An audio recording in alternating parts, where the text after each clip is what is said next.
Hello, and welcome back to the Learning Circuit. I'm Karen, and today we're going to learn about analog to digital converters.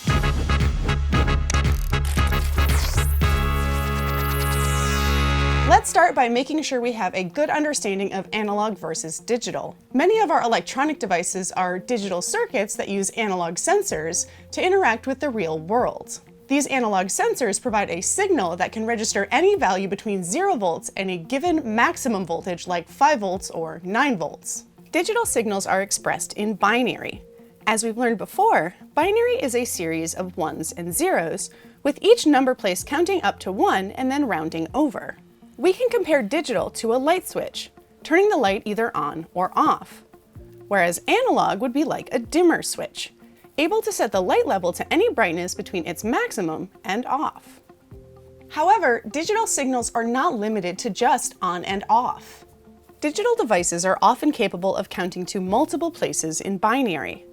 Every time the number increases and gains a new place, it gains a bit. You've probably heard bit before, like with vintage 8-bit video games like Atari or the original Super Mario Bros., or like my shirt. An 8-bit number would have 8 places, or bits. This can also be expressed to 2 to the 8th power, which is 2 multiplied by itself 8 times, a decimal equivalent of 256. Looking at binary values, expressed in ones and zeros, as an exponent of 2, and as a decimal number, we can see that when a binary number gains a bit, the decimal number tells us how far it counts in order to gain that bit. This decimal number is the resolution. Binary starts counting at 0, so while 8-bit has a resolution of 256, the highest 8-bit number is 255. Analog to digital converters start as low as 8-bit and can be found as high as 32-bit, but are most commonly 10, 12, 16, or 24-bit. Looking at the waveform of an analog versus a digital signal, an analog signal would have a smooth, continuous slope representing how the signal can be infinite values between 0 volts and the maximum voltage. The waveform of a digital signal changes in steps, with a finite number of steps equal to the ADC's resolution, divided evenly between 0 volts and the maximum voltage. The signal change at each step goes low to high or high to low. ADCs can convert analog to digital signals in a variety of ways. In the first type of ADC, we can see how a comparator is responsible for each step change. Previously, we've learned that a comparator has 2 inputs. If the positive input is greater, the output is a high 1. And if the negative input is greater, the output is a low 0. A flash, or direct conversion ADC, uses a number of comparators for parallel encoding. Here is a 3-bit ADC having 3 output pins, 1 for each bit.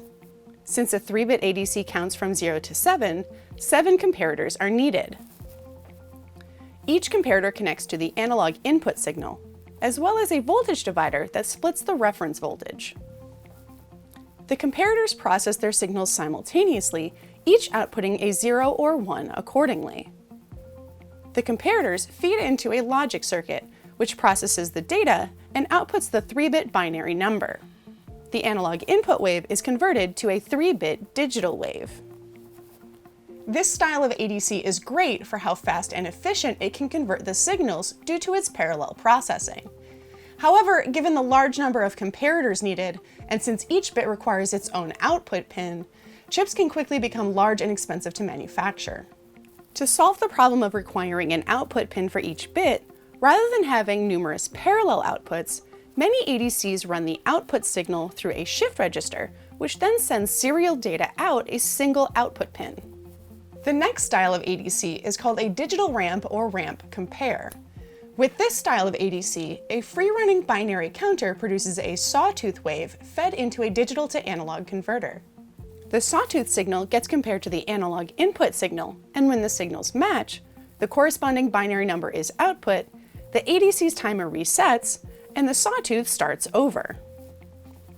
The sawtooth always starts from 0, so the lower the signal, the faster the signals match, but the higher the signal, this inconsistency in update frequency can be problematic in certain applications.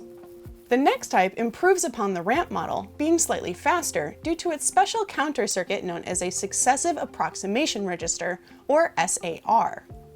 This ADC starts with its most significant bit, comparing it to the analog signal. If the signal is less than or greater than, the counter adjusts the bit values up or down accordingly, continuing to compare bits down to the least significant, narrowing the range until the signals match, then starting over again at 0. The next type of ADC tracks the previous output signal, constantly comparing it to the analog input signal. Depending on if the input signal is less than or greater than it was previously, the counter adjusts up or down. This method is much faster since the counter never has to reset. The downside to this type of ADC is that it experiences a phenomenon informally known as bit bobble. Due to the fact that the output updates on every single clock pulse, the signal will always change at least slightly up or down. The next type of ADC compares similarly to a ramp ADC, generating a sawtooth wave. But instead of using a digital to analog converter, this slope or integrating style ADC uses an op-amp circuit called an integrator. A slope ADC uses the analog input voltage to charge up the internal capacitor, and then measures the time it takes to discharge across the internal resistor. However, the rate of integration and the rate of count are independent of each other, so over time they inevitably drift and the ADC becomes less accurate. A slight variation on this model is the dual slope ADC. Its integrator circuit is driven positive and negative in alternating cycles to ramp down and then up, rather than being reset to 0 volts at the end of each cycle. A few other types exist, like a Delta-encoded or sigma-delta ADC, but are either too complex or rare enough to go into detail about how they work. How the ADC processes signals will affect its step recovery time, an important factor to consider when selecting an ADC. Step recovery is a measure of how quickly an ADC changes its output to match a large, sudden change in the analog input. When choosing an ADC, you'll also want to pay attention to resolution. I mentioned before that ADCs most commonly are 10, 12, 16, or 24-bit. Note here the resolution differences between those chips. The more bits, the higher the resolution, the more accurate the signal conversion. Think of it like video resolution. In full resolution, this video is 1920 by 1080 pixels, or 1080p. Changing the video resolution down to 720p, for the video to be clear, it gets smaller. But zoomed in, you can see the quality looks degraded. Let's make it even more pronounced and change the resolution to 240p. Blech! That looks horrible! Look at all those pixels! To make the video look clear, look how small I would have to get. High resolution is definitely better. Hey! Let me out of here! Another factor to consider is sample rate. The sample rate is the frequency at which the ADC converts signals and outputs a new binary number. Sample frequency is measured in hertz and can be found in the datasheet, sometimes labeled as clock frequency. For applications with slow changing signals, a low or slow sample frequency would be sufficient, like measuring how much water is in a rain gauge. However, with signals that change rapidly, like audio frequency signals that vary several thousand times per second, the converter needs to be considerably faster. The input signal frequency must not surpass what is called the Nyquist frequency. This is typically about half the sample rate. If the input signal frequency is too great, an effect called aliasing may occur. As you can see, this sample rate isn't fast enough to reflect an accurate analog to digital conversion. Ideally, the digital and analog waves should look alike.